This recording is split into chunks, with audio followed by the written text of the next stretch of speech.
Hello, Council Bluffs Area Chamber of Commerce members. This is Drew Camp, President and CEO of the Council Bluffs Area Chamber of Commerce, here with our St. Patty's Day, March 17th, weekly legislative update. The biggest thing that happened this week in the legislature is the Senate last week had passed the government realignment bill. That's the 1,600-page bill that takes our state agencies and executive departments from 37 to 16. The House then debated it, made a few minor changes, and then passed it on Wednesday. And so it's now headed to Governor Reynolds' desk, which obviously with this being a priority bill of hers, she will sign in short order and get that moving forward so those changes can continue to be implemented. That's going to have some big impacts. One change that did get put in there, and kudos to our own Brent Segrist for this, is that it does take legislative approval now for the School of the Deaf, the Iowa School of the Deaf, to be closed. So that's something that wasn't in the original bill, but is now in the bill as presented and will be signed by Governor Reynolds. Obviously, that has a big impact on our community. So we thank him for his work on that.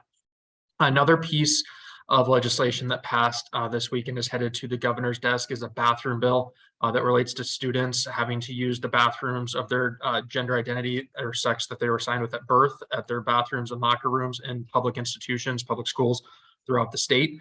So that was passed. It's expected to be signed into law by Governor Reynolds. The Senate Ways and Means Committee did advance a bill to reduce and then eventually phase out the Iowa income tax. When we had the conversation last year with the income tax reform that was done, the major income tax reform that was done last year, there was talk of this, of looking at eventually phasing it out and kind of spreading the tax burden out a little bit more, and some of the other taxes such as sales tax, other things like that, to really try to take the burden of income tax off of both personal especially. So that's something that we saw move in the legislature this week in the Senate Ways and Means Committee. Obviously, if it passed there, it would have to come over to the House, where they would also have to be debated, and it might have a little harder time passing there. And then another important piece as far as the budget and the revenues go for the state of Iowa, the Revenue Estimating Conference, which is who gets together, presents the budget projections. They meet in December and March and October. And the December ones are significant because those are the ones the governor uses for her presenting of the budget and her condition of the state.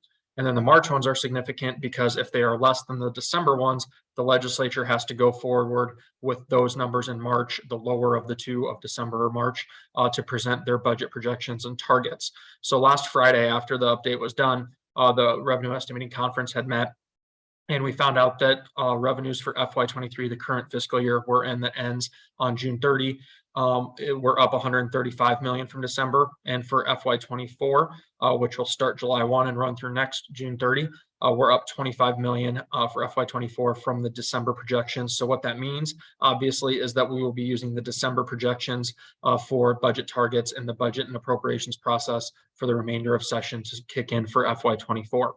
With that, we haven't seen the House budget targets as of this update, but the Senate has come out with an approximately $8.5 billion budget target. And then obviously, once you have that large target, you go through, I believe it's 11 appropriations bills, and kind of figure out how it adds up to that big piece of the big entire pie of around $8.5 billion. The House has to come in with theirs as well. So we'll wait and see what they come up with, and then ultimately what they're able to agree on. And then ultimately try to get out here in about a month from the legislative session as their targeted adjournment date. So there wasn't really much of an update on property taxes or anything like that this week. Obviously, with the government realignment bill kind of being a big thing this week, that was a big accomplishment for them. So that was the biggest news this week. But as we go ahead, that will be interesting to see what we see on property taxes, especially with assessments being imminent. So that is something we'll continue to monitor. We're also going to continue to monitor the technical bill with Director Durham for IEDA, which includes the innovation funds. The angel investor got pulled from it, but that's still a conversation. And then also the biorenewables, and then also the mega bill, which would be hugely applicable. Actually, the best site that this would be used for in the state is just south of us in Mills County. The mega bill for those mega projects, $1 billion+ projects, where you're looking at 1,000+ employees for some of these cutting edge jobs in battery production or nitrogen, whatever it may be, some of these cutting edge technologies. And we're really excited to have that opportunity. And we thank everyone that was involved with that.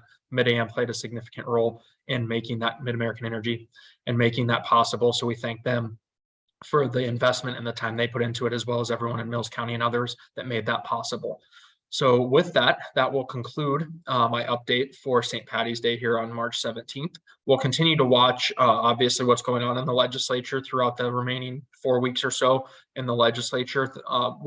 Again, still think that they're going to try to get out on time or maybe a little early, simply to avoid the possibility of the Iowa Supreme Court making a ruling on the fetal heartbeat bill, which could then obviously have some issues with going over into overtime for the legislative session. So we will see what comes of that, but we still have a lot of things, as I highlighted a few of the big ones, yet to work on here this legislative session. So with that, I will end just as I always do and just say thank you for your continued support of the Council Bluffs Area Chamber of Commerce. We do not take it lightly that you put your trust in us to advocate on behalf of our community and the business community. Thank you and have a nice rest of the day.